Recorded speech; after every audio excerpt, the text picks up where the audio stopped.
Bueno, buenas tardes. Yo voy a hablar acerca del manejo avanzado de la disfunción del vaciamiento vesical en mujeres.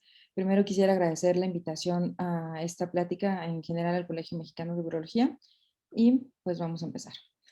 Como ustedes bien saben, la neuromodulación ya tiene ciertas aceptaciones con respecto a la hiperactividad vesical, en donde nosotros vemos que es una tercera línea de tratamiento. Sin embargo, hay un poquito más de líneas abiertas o blancas con respecto a los trastornos de vaciamiento vesical.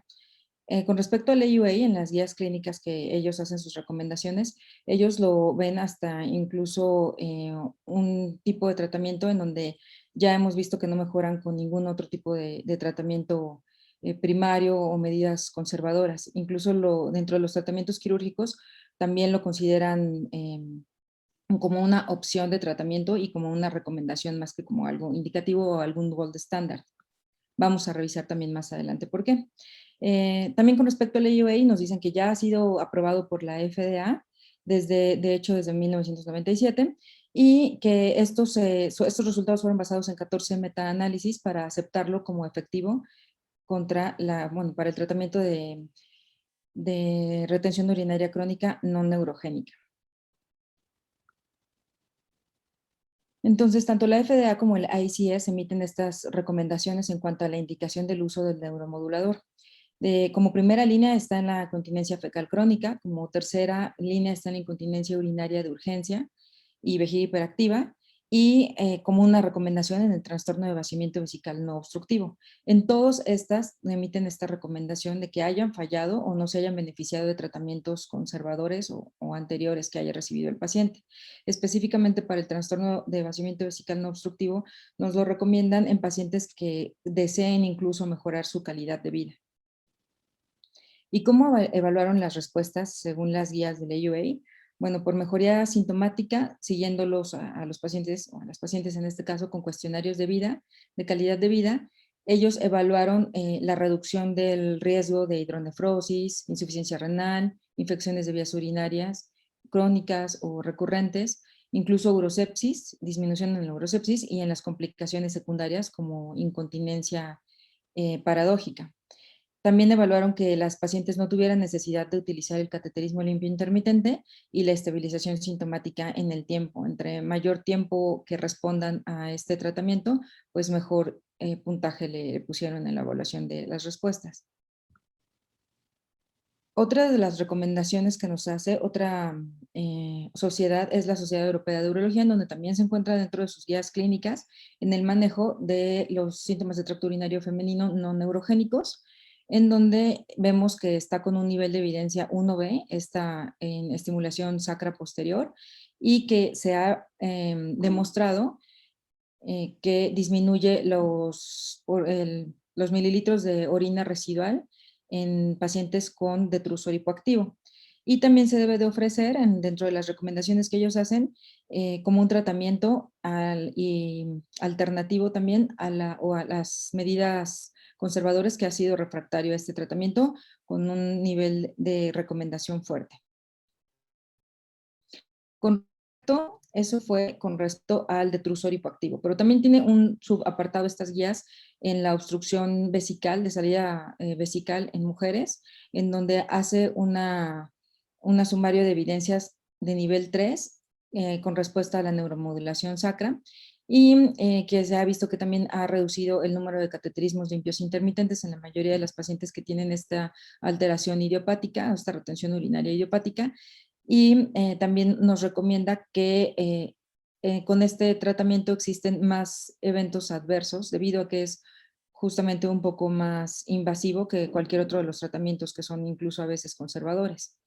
Y nos hace una recomendación débil para este trastorno.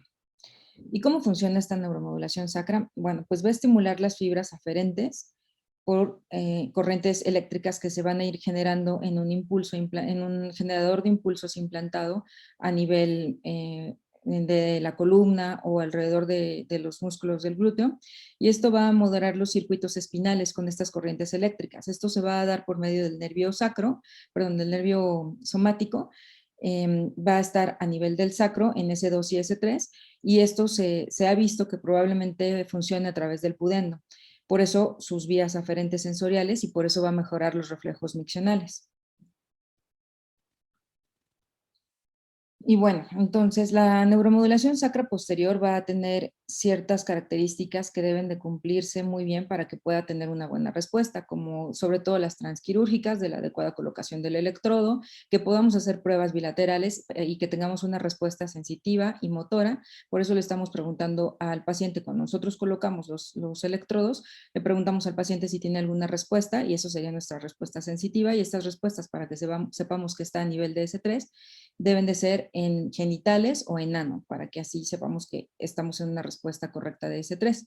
Las respuestas motoras son la contracción y reflejo de contracción anal y un reflejo plantar que estamos evaluando todo el tiempo durante la cirugía.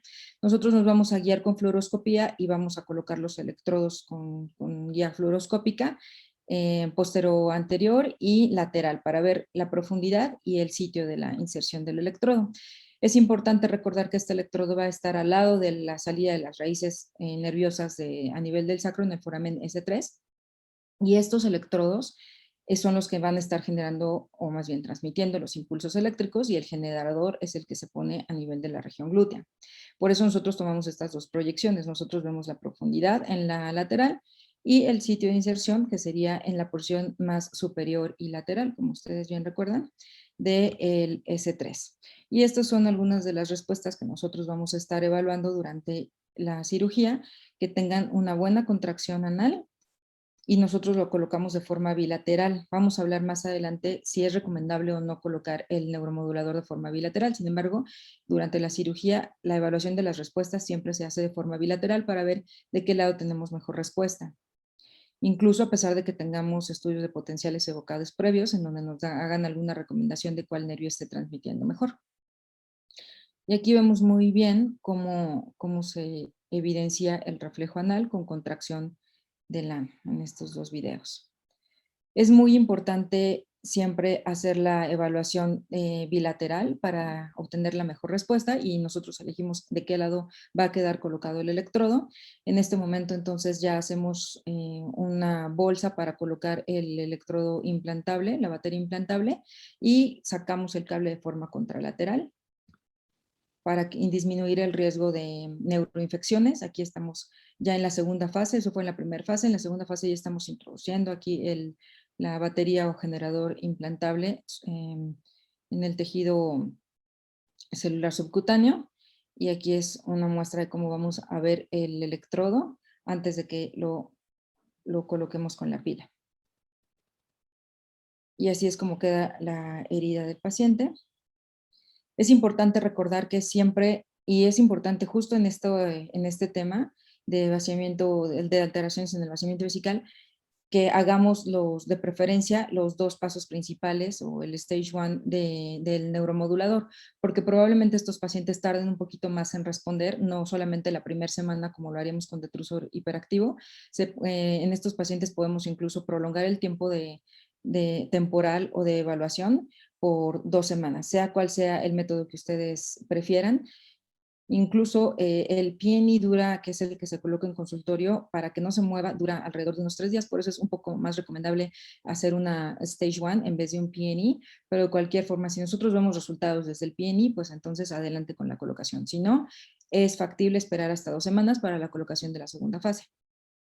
Ahora, en diversos artículos se ha hablado de resultados, que es lo que a nosotros más nos interesa de este tratamiento. Y bueno, vamos a verlo en comparación, por ejemplo, con la estimulación intravesical transuretral, que esta se demostró que activaba los mecanorreceptores intramurales de la vejiga, y por medio de esta estimulación entonces se tenían 39% de contracciones vesicales, 74% de sensaciones ya que empezara a sentir el paciente, y 54% quedaron libres de cateterismo y limpio intermitente. Sin embargo, estos resultados vieron que solamente eran efectivos alrededor de 9 meses en comparación con la neuromodulación sacra, que vamos a ver más adelante, que tiene mejores resultados a largo plazo. Los no respondedores a esta terapia se llevaron a una electroestimulación y se pudieron poner incluso dos electrodos, un electrodo S3, si no respondían S3 contralateral, y si no había respuesta incluso a estos dos electrodos, entonces se podía retirar uno de los S3 y colocar un S4. Y con esto se vio que tenía todavía mayor potencial de la respuesta. Otros de los múltiples resultados publicados al respecto con el tratamiento de trastornos de vaciamiento vesical en mujeres fue el de Jonas, que probablemente fue el primero que se publicó y que con quien todas las guías se han basado para recomendarlo, es que dejaron en 2001, siguieron alrededor de 68 pacientes, 36 de los cuales pudieron ser implantados en primera y segunda fase. Sin cateterismo estuvieron 69% de los pacientes y el 14% disminuyó más del 50% del volumen que se obtenía por este cateterismo. Otro de los trabajos grandes, que este sí lo hicieron específicamente en mujeres, el de Siegel, que siguió a 41 pacientes, y este fue un menor número de pacientes porque fue a más largo plazo, fueron 5 años. Y él observó que tuvieron de 70 a 78% de reducción de más del 50% del volumen cateterizado, y eso fue lo que ellos evaluaron como efectividad del tratamiento. En otros metaanálisis se ha visto que en promedio hay una reducción de la orina residual en 236 mililitros, que eso es bastante para una paciente con trastorno de vaciamiento vesical. Y en donde mejores resultados se han visto, que también vamos a hablar más adelante, es con el síndrome de Fowler en 68 a 77% de respuestas efectivas. En cuanto a las complicaciones, pues nosotros podemos ver que la más frecuente sería las infecciones en el sitio de la cirugía, incluso solamente de infecciones a nivel de la herida, que van alrededor del 16%, problemas mecánicos del aparato, disfunciones relacionadas a la pobre respuesta del aparato que no sean compatibles con una respuesta y entonces se les tenga que extraer el electrodo, migración del electrodo en 11.8% y dolor de novo en 2.1%. Y con menor frecuencia los cambios en hábitos intestinales, que no necesariamente tiene que ser un efecto agravante, sino que algunas veces se ha visto que lo colocamos para disfunciones de tracto vesical y tiene una mejoría incluso en los hábitos miccionales. Ellos solamente valoran cambio en hábitos miccionales, no como complicaciones, que no necesariamente tiene que ser una complicación. Ahora, hablando específicamente del síndrome de Fowler, que es el que se ha visto que ha tenido mejor respuesta, este grupo en 2018 evaluó a las pacientes que llegaron a un centro de neurourología en Londres y evaluaron que vieron con esta frecuencia 13 pacientes de síndrome de Fowler. Sin embargo, de causa indeterminada, que probablemente en un futuro sean síndrome de Fowler, ya que las hayan estudiado bien, tuvieron 21 de estos pacientes. Y recordando que el síndrome de Fowler va a ser específicamente en mujeres que tienen un trastorno de vaciamiento vesical, con sensaciones vesicales disminuidas, con volúmenes vesicales generalmente más de 1 litro, y que ellos lo recomiendan como tratamiento primario incluso para este síndrome de Fowler, que está dado en alrededor de la tercera década de la vida y que ya se ha excluido cualquier causa neurológica. Y los resultados específicos según este grupo en el síndrome de Fowler fueron con 60 pacientes. Ellos vieron 72% de eficacia a 84 meses, que ha sido el mayor número de meses que han sido seguidas este paciente en todos los estudios. Y hacen referencia también a estudios similares, con similar eficacia, en 75.6% de respuesta a 70 meses y del IJALI también en 78% a 77 meses. Con respecto a los resultados, se ha visto mejor respuesta a las pacientes que tuvieron el síndrome de Fowler ya diagnosticado y las que todavía no tenían ningún diagnóstico o fueron cualquier diagnóstico que no fuera síndrome de Fowler con retención urinaria crónica, fueron con una efectividad de respuesta del 58%. Ellos también nos hablan que tuvieron mejor respuesta de las pacientes que tenían retención urinaria crónica con electromiografía anormal, y en estas vieron como el paciente ideal para aportar este neuromodulador. Y se vio que restablecía sensaciones vesicales incluso en horas. Y ellos se basaron en otro artículo que vemos a continuación, en donde incluso se veía que aquí vemos una resonancia magnética activa de encéfalo, en donde nosotros podemos ver en color rojo y amarillo las áreas de control de la micción que se activan o se prenden en este caso en pacientes, las que tenemos arriba y en la lateral inferior, en pacientes que tenían poco deseo vesical, que todavía estaban en la primera sensación o primer deseo vesical y que no tenían gran cantidad de volumen urinario, siendo estas pacientes normales. Y aquí nosotros vemos cómo está, sin sensaciones vesicales muy aumentadas, vemos cómo se prenden poco estas áreas. Con unas pacientes que les colocaron neuromodulador por síndrome de Fowler, observaron mayor actividad en estas mismas áreas a unas sensaciones vesicales ya normales. Entonces, ellos creen que esta activación en horas de las sensaciones vesicales con el neuromodulador se deba a que están activando las sustancias, las vías de la sustancia gris periacueductal, que son los que nosotros sabemos las encargadas de las sensaciones vesicales. Ahora, ¿qué se recomienda? ¿Unilateral o bilateral? Se ha hablado mucho en muchos trabajos y se ha propuesto que específicamente en trastornos de vaciamiento vesical sí se realice de forma bilateral de primera intención. Sin embargo, en varios estudios ya más recientes se ha visto que, bueno, esto se supuso que podría llegar a tener resultado de forma bilateral por la inervación bilateral vesical. Sin embargo, Schultz y Lampel en un modelo animal vieron que era más efectiva a menor intensidad esta aplicación bilateral con los mismos efectos adversos a pesar de que fue bilateral y que incluso podría llegar a ahorrar más tiempo de batería, durándoles más años la batería a estos modelos animales, más tiempo. Y después, el único ensayo clínico aleatorizado que se ha realizado fue con 33 pacientes, que lo realizó Shippens. Ellos tuvieron 72 horas de un washout. Primero pusieron un unilateral de un solo lado, después hicieron un washout de 72 horas sin ningún tipo de electroestimulación y después prendieron los dos de forma bilateral. No se vieron mayores resultados significativos entre unilateral o bilateral con respecto a el volumen miccional, pero lo que sí puntualizaron mucho es que de esta N, dos pacientes con bilateral comenzaron a vaciar de forma primaria, ya con una micción espontánea, sin necesidad de absolutamente ningún otro tipo de tratamiento, más que de forma bilateral.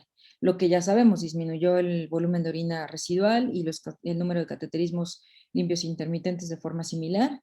Y ellos recomiendan que siempre se realice primero unilateral antes que bilateral y bilateral solamente se realice cuando hay falla al unilateral, incluso en algunos pacientes, empezando ya con respuesta de micción espontánea que antes no tenían.